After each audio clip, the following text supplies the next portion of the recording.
ಇದು IPL ಧಮಾಕ. ನಾನು ಅವಿನಾಶ್ ಶಿವನ್. RCB 5ನೇ ಮ್ಯಾಚನ್ನು ಹೊರಗಡೆ ಹೋಗಿ ಗೆದ್ದಿದೆ. ಇದುವರೆಗೆ 8 ಮ್ಯಾಚಲ್ಲಿ ನಾವು 3 ಸೋತಿರೋದು ನಮ್ಮ ನೆಲದಲ್ಲಿ, ನಮ್ಮ ಹೋಮ್ ಪಿಚ್ಚಲ್ಲಿ. ಆದರೆ ಹೊರಗಡೆ ಮಾತ್ರ ಒಂದೇ ಒಂದು ಮ್ಯಾಚನ್ನು ಕೂಡ RCB ಬಿಡ್ತಿಲ್ಲ. ನಿನ್ನೆ ಕೂಡ ಪಂಜಾಬ್ ವಿರುದ್ಧ ಒಂದು ರೈವಲ್ರಿ ಮ್ಯಾಚಲ್ಲಿ ನಾವು ಗೆಲುವನ್ನು ಸಾಧಿಸಿದ್ದೀವಿ. ಸೊ ಹಾಗಾದರೆ ನಿನ್ನೆ ಮ್ಯಾಚ್ನ ಹೈಲೈಟ್ಸ್ ಏನು, ಜೊತೆಗೆ ಕೊನೆಯಲ್ಲಿ ಅಯ್ಯರ್ ಮತ್ತು ಕೊಹ್ಲಿ ನಡುವೆ ಒಂದಷ್ಟು ಕಿರಿಕಾಯಿತು ಏನು, ಇದೆಲ್ಲದರ ಬಗ್ಗೆ ಕೂಡ ನೀಟಾಗಿ ಅನಾಲಿಸಿಸ್ ನೋಡ್ತಾ ಹೋಗೋಣ. ಸೊ ಮೊದಲನೇದಾಗಿ ಪಂಜಾಬ್ಗೆ ಹೋದಾಗ ಎಲ್ರಿಗೂ ಕೂಡ ಒಂದು ಎಕ್ಸ್ಪೆಕ್ಟೇಷನ್ ಇತ್ತು, ನಾವು ಅವ್ರ ಮೇಲೆ ಗೆಲ್ಲಬೇಕು ಅವರ ನೆಲದಲ್ಲಿ ಅಂತ. RCB ಆ ಟ್ರ್ಯಾಕ್ ರೆಕಾರ್ಡನ್ನು ಈ ಸಲ ಮೇಂಟೈನ್ ಮಾಡ್ಕೊಂಡು ಹೋಗಿದೆ. ಅವೇ ಮ್ಯಾಚ್ಗಳನ್ನು 5ಕ್ಕೆ 5 ಮ್ಯಾಚನ್ನು ಕೂಡ ನಾವು ಗೆದ್ದಿದ್ದೀವಿ. ಸೊ ನೆನ್ನೆ ಮ್ಯಾಚ್ ಕೂಡ ಟಾಸ್ ಗೆದ್ದ ಕೂಡಲೇ ರಜತ್ ಪಟಿದಾರ್ ಹೇಳಿರೋದು, ತುಂಬ ಏನು ಚೇಂಜ್ ಆಗಲ್ಲ ಪಿಚ್, ಹಾಗಾಗಿ ನಾನು ಬ್ಯಾಟಿಂಗನ್ನು ಆಯ್ಕೆ ಮಾಡಲ್ಲ, ಫೀಲ್ಡಿಂಗನ್ನು ಆಯ್ಕೆ ಮಾಡ್ಕೊಳ್ತೀನಿ ಅಂತ. ಸೊ ಅದಾದಮೇಲೆ ಬೌಲಿಂಗ್ ಅದ್ಭುತವಾಗಿತ್ತು ನಮ್ಮದು. ಈ ಬಾರಿ RCBಗೆ ದೊಡ್ಡ ಪ್ಲಸ್ ಅಂದ್ರೇ ನಮ್ಮ ಬೌಲಿಂಗ್.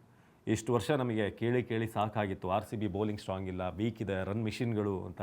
ಬಟ್ ಈ ಸಲ ಆ ಒಂದು ಡಿಪಾರ್ಟ್ಮೆಂಟನ್ನು ನೀಟಾಗಿ Andy Flower, DK and whole team, RCBಯ ಮ್ಯಾನೇಜ್ಮೆಂಟ್ ಏನಿದೆ ಅದನ್ನು ನೀಟಾಗಿ ಹ್ಯಾಂಡಲ್ ಮಾಡಿದೆ. ವಿಶೇಷವಾಗಿ ನಾವು ಭುವನೇಶ್ವರ್ ಹಾಗೆ ಹೇಸಲ್ವುಡ್ ಬಗ್ಗೆ ಮಾತಾಡಲೇಬೇಕು. ಭುವನೇಶ್ವರ್ ಹೌದು, ಈ ಟೂರ್ನಮೆಂಟಲ್ಲಿ ವಿಕೆಟ್ ಹೆಚ್ಚಾಗಿ ಗಳಿಸಿಲ್ಲ ಅವರು, ಬಟ್ ಅವರು ಎಕಾನಮಿ ಏನು ತರ್ತಿದ್ದಾರಲ್ಲ, ಒಂದು ಕಂಟ್ರೋಲ್ ಏನು ತರ್ತಾ ಇದ್ದಾರೆ, ಅದು ತುಂಬ ಮ್ಯಾಟ್ರ್ ಆಗ್ತಾ ಇದೆ.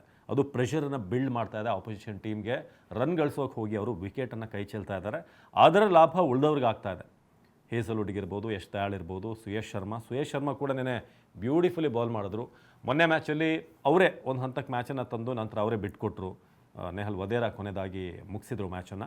ಬಟ್ ನೆನ್ನೆ ಮ್ಯಾಚ್ ಬಗ್ಗೆ ನಾವು ಮಾತನಾಡೋದಾದರೆ ವಿಶೇಷವಾಗಿ ಬೌಲಿಂಗ್ ಡಿಪಾರ್ಟ್ಮೆಂಟ್ 157 ಪ್ರಿಯಾಂಶ್ ಆರ್ಯ ಸ್ವಲ್ಪ ಪ್ರಾಮಿಸಿಂಗ್ ಓಪನಿಂಗ್ ಕೊಟ್ಟರು. ಪ್ರಭ್ ಸಿಮ್ರನ್ ಇಬ್ಬರೂ ಕೂಡ ಚೆನ್ನಾಗಿ ಓಪನ್ ಮಾಡಿದ್ರು. ಸೊ ಅದಾದಮೇಲೆ ಕೃಣಾಲ್ ಪಾಂಡ್ಯ ಬಂದು ಆ ಇಬ್ಬರು ಓಪನರ್ಸನ್ನು ಕೂಡ ಪೆವಿಲಿಯನ್ಗೆ ಕಳಿಸಿರೋದು ಮ್ಯಾಚ್ನ ಟರ್ನ್ ಮಾಡ್ತು ಅಂತ ಹೇಳ್ಬೋದು. ಅಲ್ಲಿಂದಲೇ ಅವರ ಪತನ ಶುರುವಾಯಿತು. ಅಯ್ಯರ್ ಇಡೀ ಟೂರ್ನಮೆಂಟಲ್ಲಿ ಚೆನ್ನಾಗಿ ಆಡಿದವರು ನಿನ್ನೆ 6 ರನ್ನಿಗೆ ಔಟ್ ಆಗ್ತಾರೆ. ಶೆಫರ್ಡ್ ಫಸ್ಟ್ ಮ್ಯಾಚ್ ಅವರು ಬರ್ತಾರೆ, ಫಸ್ಟ್ ಮ್ಯಾಚಲ್ಲಿ ಅವರ ಇಂಪ್ಯಾಕ್ಟನ್ನು ತೋರಿಸಿದ್ದಾರೆ. ಭಾಳ ದಿನಗಳಿಂದ ಅದು ಒತ್ತಾಯಿತು RCB ಫ್ಯಾನ್ಸ್ದು, ರೊಮ್ಯಾರೋ ಶೆಫರ್ಡನ್ನು ಆಡಿಸಿ ಅಂತ. ಸೊ ಆ ಚೇಂಜ್ ನೆನೆ ಆಯಿತು. ಲಿವಿಂಗ್ ಸ್ಟೋನ್ ಬದಲಿಗೆ ರೊಮ್ಯಾರೋ ಶೆಫರ್ಡ್ ನೆನೆ ಬರ್ತಾರೆ. ಸೊ ಅದಾದಮೇಲೆ ಜಾಶ್ ಇಂಗ್ಲಿಷ್ ಅವ್ರನ್ನ ಔಟ್ ಮಾಡಿದ್ದು ಸುಯೇಶ್ ಶರ್ಮಾ. ನೆಹಲ್ ವಧೇರಾ ಒಂದು ಅದ್ಭುತವಾದಂಥ ರನ್ಔಟ್. ಕೊಹ್ಲಿ ಆ ರನ್ಔಟ್ ಮಾಡಿದಂಥ ಸಿಗ್ನಲ್ ಕೂಡ ನೀವು ಗಮನಿಸಿದ್ರಿ. ಭಾಳ ಪಂಪ್ಡ್ ಅಪ್ ಆಗಿದ್ರು ನೆನೆ ವಿರಾಟ್ ಕೊಹ್ಲಿ ಮೈದಾನದಲ್ಲಿ. ಆ ಕೊಹ್ಲಿಯನ್ನು ಮೈದಾನದಲ್ಲಿ ನೋಡೋಕೆ ಚೆಂದ. ಸೊ ಅದಾದಮೇಲೆ ಶಶಾಂಕ್ ಸಿಂಗ್ ಅಂತ ಏನು ಪ್ರಯತ್ನ ಪಟ್ಟರು, 33 ಬಾಲಿಗೆ 31, ಹಾಗೆ ಮಾರ್ಕೋ ಆ್ಯನ್ಸನ್ ಲಾಸ್ಟಿಗೆ 20 ಬಾಲಿಗೆ 25. ಸೊ ಓವರ್ ಆಲ್ 157.6 6 ವಿಕೆಟ್ಗೆ ಅವ್ರು ಗಳಿಸಿದ್ದು. ಆಗಲೇ ನಮಗೆ ಗೆಲುವು ಫಿಕ್ಸ್ ಆಗೋದು ಗೊತ್ತಾಯಿತು, ಯಾಕಂದರೆ ಇದನ್ನು ಈಸಿಲಿ ಚೇಸ್ ಮಾಡ್ಬೋದು ಈ ಪಿಚ್ನಲ್ಲಿ ಅಂತ. ಸೊ ಅದಾದಮೇಲೆ ನಮ್ಮ ಬ್ಯಾಟಿಂಗ್ ಆರಂಭ ಆಗುತ್ತೆ. ಫಿಲ್ ಸಾಲ್ಟ್, ನಾವು ಪ್ರಿವ್ಯೂ ವೀಡಿಯೋದಲ್ಲಿ ಹೇಳಿದ್ವಿ, ಫಿಲ್ ಸಾಲ್ಟ್ ಒಂಥರ ಜಾಕ್ಪಾಟ್, ಆಡಿದ್ರೆ ಬಂಪರ್, ಸಖದಾಗಿ ಆಡ್ತಾರೆ. ಕಡಿಮೆ ಬಾಲಿಗೆ ಒಂದು 10 ಓವರ್ ಇದ್ದರೆ ಸಾಕು, ಅವ್ರ ಬ್ಯಾಟಿಂದ ಒಂದು 200+ ಸ್ಟ್ರೈಕ್ ರೇಟಲ್ಲಿ ರನ್ ಬರುತ್ತೆ. ಹೋದರೆ ಫಸ್ಟ್ 2-3ರಲ್ಲೇ ಖತಮ್. ಫಿಲ್ ಸಾಲ್ಟ್, ಕ್ರಿಸ್ ಗೇಲ್ ಇವರೆಲ್ಲ ಆಲ್ಮೋಸ್ಟ್ ಇದೇ ಥರ ಪ್ಲೇಯರ್ಸ್. ಹೊಡೆದ್ರೆ ಸರಿಯಾಗಿ ಕೊಡ್ತಾರೆ, ಇಲ್ಲೇ ಹೋದರೆ ಫಸ್ಟಿಗೆ ಔಟಾಗಿ ಹೋಗ್ತಾರೆ. ಸೊ ಅವರಲ್ಲಿ ತುಂಬ ಗ್ಯಾಂಬಲ್ ಮಾಡೋಕ್ಕಾಗಲ್ಲ ಅವ್ರ ವಿಚಾರದಲ್ಲಿ. ಏನೋ ಪಡಿಕಲ್ ಮತ್ತು ಕೊಹ್ಲಿ ಅವರಿಬ್ಬರ ನಡುವೆ ಪಾರ್ಟ್ನರ್ಶಿಪ್ ಬರುತ್ತೆ. ಫಸ್ಟಿಗೆ ನಾವು ವಿಕೆಟ್ ಕಳ್ಕೊಂಡಿದ್ದು ಆಲ್ಮೋಸ್ಟ್ 6 ರನ್ನಿಗೆ 1 ವಿಕೆಟ್ ಫಸ್ಟ್ ಓವರಲ್ಲಿ. ನೆಕ್ಸ್ಟ್ ವಿಕೆಟ್ ಹೋಗೋದು 109ಕ್ಕೆ 2, 103 ರನ್ಗಳ ಪಾರ್ಟ್ನರ್ಶಿಪ್. ಆ ಕೆಮಿಸ್ಟ್ರಿ ಇದೆಯಲ್ಲ ವಿರಾಟ್ ಕೊಹ್ಲಿ ಮತ್ತು ದೇವದತ್ ಪಡಿಕ್ಕಲ್, ಅದನ್ನು ಹಿಂದಿನ ಸೀಸನ್ಗಳಲ್ಲೂ ಕೂಡ ನೋಡಿದ್ದೀವಿ. ನಿನ್ನೆ ಕೂಡ ಅದು ಕಂಡು ಬಂತು. ನೀಟಾಗಿ ಒಬ್ರಿಗೊಬ್ಬರು ಕಾಂಪ್ಲಿಮೆಂಟ್ ಮಾಡ್ತಾ. ಪಡಿಕ್ಕಲ್ ಬಗ್ಗೆ ಒಂದು ಆರೋಪ ಇತ್ತು, ಏನಂತಂದರೆ ಫಾಸ್ಟಾಗಿ ಆಡಲ್ಲ, ಸ್ಟ್ರೈಕ್ ರೇಟ್ ಇಲ್ಲ, ಸ್ವಸ್ತಿಕ್ ಚಿಕಾರನ್ನ ತನ್ನಿ ಅವರ ಪ್ಲೇಸ್ಗೆ ಅಂತ. ಆ ಎಲ್ಲ ಆರೋಪಗಳಿಗೂ, ಎಲ್ಲ ಒಂದಷ್ಟು ಕಂಪ್ಲೇಂಟ್ಗಳಿಗೂ ಉತ್ತರ ಕೊಟ್ಟರು Padikkal.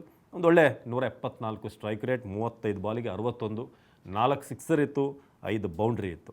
So Kohli as ever chase master, ನಿಮಗೆಲ್ಲ ಗೊತ್ತಿರೋ ಹಾಗೆ. ಇದೆಲ್ಲ ಮಾಮೂಲಿ ಇನ್ನಿಂಗ್ಸ್ ಅವ್ರಿಗೆ, ಇಂಥದ್ದೆಲ್ಲ ಏನೋ ಹೇಳ್ತಾರಲ್ಲ, ಭಾಳ ಸಿಂಪಲ್ ಕೇಕ್ ವಾಕ್. ಸೊ ಅದು ನಿನ್ನೆ ಬಂತು. ಅವ್ರ 54 ಬಾಲಿಗೆ 73 run, 7 boundary, 1 sixer Virat Kohli ಅವರ ಇನ್ನಿಂಗ್ಸಲ್ಲಿತ್ತು. ಒಂದು ನೀಟ್ ಫಿನಿಶ್, ಕೊನೆಯವರೆಗೂ ನಾನು ಟೀಮ್ ಜೊತೆ ಇದ್ದೀನಿ ಅಂತ. ವೀರೇಂದ್ರ ಸೆಹ್ವಾಗ್ ಕೂಡ ಅದನ್ನೇ ಅಪ್ರಿಷಿಯೇಟ್ ಮಾಡಿದ್ರು.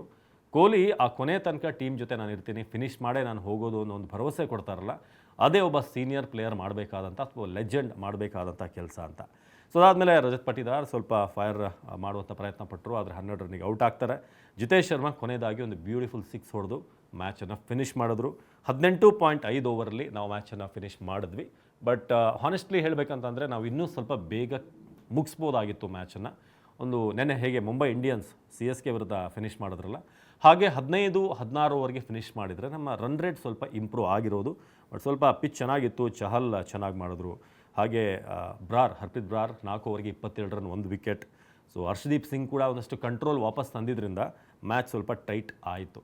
ಸೊ ಓವರಾಲ್ ಒಂದು ಕಂಫರ್ಟಬಲ್ ವಿಕ್ಟರಿ, 5 ಮ್ಯಾಚನ್ನು ಗೆದ್ದು 10 ಪಾಯಿಂಟ್ ಜೊತೆಗೆ ನಾವೀಗ 3ನೇ ಪ್ಲೇಸಿಗೆ ಹೋಗಿದ್ದೀವಿ.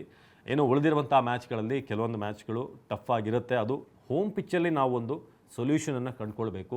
ಯಾಕೆ ಎಲ್ಲಿ ಮಿಸ್ ಹೊಡಿತಾ ಇದ್ದೀವಿ, ಯಾವ ಕಾಂಬಿನೇಷನನ್ನು ನಾವು ಆಡಿಸ್ಬೇಕು ಅಂತ ನಾವು TV9 ಈ ಒಂದು ಅನಾಲಿಸಿಸ್ನಲ್ಲಿ ಒಂದು ಸಜೆಷನ್ ಕೊಡೋದೇನು ಅಂತಂದರೆ, ರೊಮ್ಯಾರಿಯೋ ಶೆಫರ್ಡನ್ನು ಚಿನ್ನಸ್ವಾಮಿಲಿ ಆಡಿಸಿ. ಯಾಕಂದರೆ ಆ ಪ್ಲೇಯರ್ಗೆ ಆ ಕೆಪಬಿಲಿಟಿ ಇದೆ, ಆ ಶಾರ್ಟರ್ ಬೌಂಡ್ರಿನ ಕ್ಲಿಯರ್ ಮಾಡೋದು, ಒಂದು ಧಮಾಕ ಮಾಡ್ಬೋದು. ಅವರು ಸ್ವಲ್ಪ ಮೇಲೆ ಅಪ್ ದ ಆರ್ಡರ್ ಕೂಡ ಬ್ಯಾಟಿಂಗ್ ಕಳಿಸ್ಬೋದು. ಒಬ್ಬ ರಸಲ್ ಹೇಗೆ KKRಗೆ ಕೊನೆದಾಗಿ ಬಂದು ಫಿನಿಷ್ ಮಾಡ್ತಾರೋ ಅಂಥ ಪ್ಲೇಯರ್ ರೊಮ್ಯಾರಿಯೋ ಶೆಫರ್ಡ್ ಆಗ್ತಾರೆ. ಅವಕಾಶವನ್ನು ನಿರಂತರವಾಗಿ ಕೊಡ್ತಾ ಹೋಗಬೇಕು. ಇನ್ನು ಕೊನೆಯದಾಗಿ ಒಂದು ಸೆಲೆಬ್ರೇಷನ್, ಈ ಜಿತೇಶ್ ಶರ್ಮಾ 6 ಹೊಡಿತಿದ್ದ ಹಾಗೇ ಒಂದು ಕೊಹ್ಲಿ ಒಂದು ಸೆಲೆಬ್ರೇಷನ್ ಮಾಡ್ತಾರೆ ಶ್ರೇಯಸ್ ಅವ್ರನ್ನ ನೋಡಿ. ಸೊ ಅಯ್ಯರ್ ಮತ್ತು ಕೊಹ್ಲಿ ನಡುವೆ ಒಂದಷ್ಟು ಮಾತಾಗುತ್ತೆ, ಒಂದು ಫ್ರೆಂಡ್ಲಿ ಬ್ಯಾಂಟರ್ ಅಂತ ಅನ್ಸಿದ್ರು ಕೂಡ ನಂತರ ಅದು ಸ್ವಲ್ಪ ಸೀರಿಯಸ್ ಆಗಿದೆಯೇನೋ, ಅಯ್ಯರ್ಗೆ ಅಷ್ಟು ಅದು ಇಷ್ಟ ಆಗಿಲ್ಲ ಅಂತ ಮೇಲ್ನೋಟಕ್ಕೆ ಭಾಳ ಸ್ಪಷ್ಟವಾಗಿ ಗೊತ್ತಾಗ್ತಾ ಇತ್ತು ಆ ಬಾಡಿ ಲ್ಯಾಂಗ್ವೇಜಲ್ಲಿ ಇಬ್ಬರು ಪ್ಲೇಯರ್ಗಳಲ್ಲಿ. ಬಟ್ ಇಂಥ ಹಿಟೆಡ್ ಮೂಮೆಂಟ್ ಎಲ್ಲ ಮಾಮೂಲಿ ಮ್ಯಾಚಲ್ಲಿ. ಸೊ ಇದನ್ನೇ ಕೂಡ ಆಯಿತು. ನಾಳೆ ಎಲ್ಲ ಇಬ್ಬರು ಕೂಡ ಸರಿ ಆಗ್ತಾರೆ. ಒಂದೇ ಟೀಮ್ಗೆ, ಇಂಡಿಯಾ ಟೀಮ್ಗೆ ಆಡುವಂಥ ಪ್ಲೇಯರ್ಗಳು ವಿರಾಟ್ ಕೊಹ್ಲಿ ಮತ್ತು ಶ್ರೇಯಸ್ ಅಯ್ಯರ್. ಸೊ ಉಳಿದಿರುವಂಥ ಮ್ಯಾಚ್ಗಳಲ್ಲಿ ಯಾವುದು ಟಫ್ ಆಗ್ಬೋದು, ನೆನ್ನೆ ವಿಕ್ಟ್ರಿಲಿ ಯಾರ ಪಾತ್ರ ಹೆಚ್ಚಿತ್ತು, ಏನು ಬದಲಾವಣೆಗಳು ಆಗಬೇಕಾ ಇಲ್ವಾ, ಇದೇ ಟೀಮ್ ಸಾಕ, ಕಮೆಂಟ್ ಮಾಡಿ ತಿಳಿಸಿ. ಇದಾಗಿತ್ತು TV9ನ ಡಿಜಿಟಲ್ ವಿಶೇಷ. ನಿರಂತರ ಸುದ್ದಿಗಾಗಿ ನೋಡ್ತಾ ಇರಿ TV9.